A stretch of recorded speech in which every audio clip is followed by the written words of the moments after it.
আসসালামু আলাইকুম ভিউয়ার্স। তো আজকে আমরা দেখতে চলেছি কিভাবে আপনি আপনার পেন ড্রাইভ আইকন হিসেবে আপনার ছবি অথবা অন্য কোনো বিউটিফুল সিনারি সেট করতে পারেন, তাও কোনো সফটওয়্যার ব্যবহার ছাড়াই।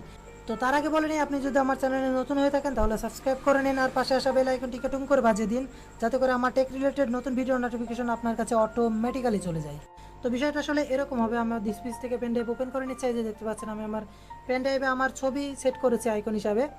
তো তার জন্য আপনাদেরকে প্রথমে যেটা করতে হবে সেটা হচ্ছে এক্সটেনশন ফাইলকে আনহাইড করতে হবে। আপনারা দেখতে পাচ্ছেন এই যে আমার ইমেজের কোনো এক্সটেনশন ফাইল নেই, অর্থাৎ এটা জেপিজি না কোন ফাইল সেটা বুঝতে পারছি না। তার জন্য আপনাদেরকে যেতে হবে এখানে উইন্ডোজ পিসি থেকে ভিউতে যাওয়ার পরে যে দেখছেন অপশনটা রয়েছে, এই অপশনে ক্লিক করবেন, ভিউতে যাবেন, এখান থেকে জাস্ট এই যে টিক মার্কটা উঠিয়ে দেবেন, hide extension for known file type, tick মার্কটা তুলে দেবেন, অ্যাপ্লাই করবেন, ওকে করবেন, ব্যাস কমপ্লিট হয়ে যাবে। এখন দেখতে পারবেন এখানে জেপিজি রেখা রয়েছে। যারা আসলে এখান থেকে খুঁজে পাবেন না এই অপশনটি, তাদের জন্য বলে দিই জাস্ট উইন্ডোজ আর চাপবেন, তারপর লিখবেন কন্ট্রোল লেখার পর এখানে দেখতে পারবেন ফোল্ডার অপশন। এই ফোল্ডার অপশনে যাওয়ার পর আপনারা দেখতে পারবেন এই যে ভিউ অপশন হাইড এক্সটেনশন। তো টিক মার্ক তুলে দিয়ে এখান থেকে অ্যাপ্লাই করে ওকে করবেন, ব্যাস কমপ্লিট। তো এরপর আপনাদেরকে করতে হবে ইমেজটাকে এমএস পেইন্ট ওপেন করতে হবে, ওপেন উইথ করে এখান থেকে এমএস পেইন্ট করতে হবে। দেখতে পাচ্ছেন এমএস পেইন্ট ওপেন হয়ে গেল। তো যাদের এমএস পেইন্টটা এখানে খুঁজতে অসুবিধা হচ্ছে অথবা খুঁজে পাচ্ছেন না, তাদের জন্য বলে দিই কন্ট্রোল আর চাপবেন, এখান থেকে জাস্ট লিখবেন এমএস পেইন্ট। এখানে দেখতে পাচ্ছেন ওপেন হয়েছে, জাস্ট ফাইল ওপেন করার পর এখান থেকে স্টপে যাই, আমি আমার এখান থেকে ফাইলটি সিলেক্ট করে নিলাম। এখান থেকে এখানে দেখতে পাচ্ছেন যে ক্রপ অপশনটি হাইড হয়ে আছে, এখান থেকে সিলেক্ট করতে হবে। সিলেক্টের পর ক্রপ অপশনটি আনহাইড হয়ে গেল। আমি শুধু ফুলটা নিলাম। তারপর এখান থেকে right button click, crop file, save as. অবশ্যই খেয়াল রাখতে হবে এখান থেকে আমি একটা নাম দিই আগে, আমি নাম দিলাম 12। এখান থেকে আপনাদেরকে অবশ্যই খেয়াল রাখতে হবে বিএমপি ফরম্যাটে সেভ করতে হবে, এখানে .bmp। যদি প্রথম তিনটি অপশন ব্যবহার করেন তাহলে ইমেজের রেজুলেশনটা নষ্ট হয়ে যাবে, অর্থাৎ এলোমেলো হয়ে যাবে দেখতে, তাই আমরা সিলেক্ট করব এই যে 24 বিট বিটম্যাপ। সেভ করলাম। তো সেভ করার পর এখানে দেখতে পাচ্ছি আসলে হয়েছে। আমি এখান থেকে একটা ফোল্ডারের ভিতর রাখি যাতে দেখতে সুন্দর হয়। তো ফোল্ডারের ভিতর রাখার পরে আপনাদেরকে করতে হবে কি, রাইট বাটন ক্লিক, এখান থেকে নিউ পরে টেক্সট ফাইল নিতে হবে। টেক্সট ফাইল নামটা আছে এখন থাক, যেটা আছে সেটাই।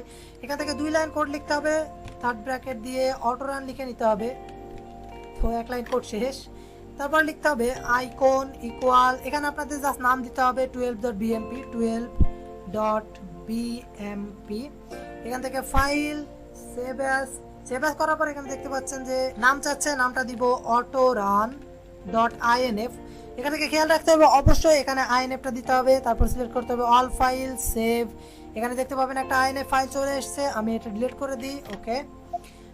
তো এই দুইটা যে ফাইল রয়েছে এই ফাইলটাকে আপনাদেরকে আমাদের পেন ড্রাইভে দিতে হবে। আমি পেন ড্রাইভটা ওপেন করে নিই। পরে আমাদের এই দুইটা ফাইলকে কপি করতে হবে ঠিক এইখানটাতে।